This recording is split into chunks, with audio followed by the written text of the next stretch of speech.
कोल्हापुरातील एका लग्नात भावनिक आणि कर्तव्य बजावणारा प्रसंग नागरिकांना अनुभवायला मिळालाय। डोक्यावर अक्षता पडता क्षणी लग्नाच्या स्टेजवरच अचानक एक महिला पाहुणीला चक्कर आल्यानं ती जमिनीवर कोसळली आणि लग्न मंडपात गडबड उडाली। यावेळी तातडीनं त्या महिलेच्या प्राथमिक उपचारासाठी चक्क नववधू डॉक्टर महिला धावल्याचं पाहायला मिळालंय। पन्हाळा तालुक्यातील चव्हाणवाडी बोरगाव येथील रोहित कृष्णात बुवा आणि पुणे जिल्ह्यातील वेल्हे इथल्या डॉक्टर प्रिया भारती यांचा लग्न सोहळा नुकताच देवगिरी फार्मवर पार पडला। वधूवराच्या डोक्यावर अक्षता पडता क्षणी स्टेजवर एका महिला पाहुणीला चक्कर आल्यानं ती जमिनीवर कोसळली।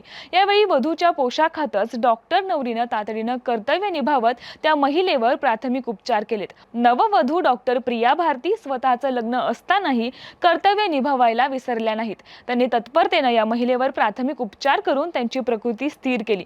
लग्न असलं तरी कर्तव्य प्रथम हा संदेश देणाऱ्या या डॉक्टर नववधूचा व्हिडिओ सध्या सोशल मीडियावर जोरदार व्हायरल होतोय। पाहूयात।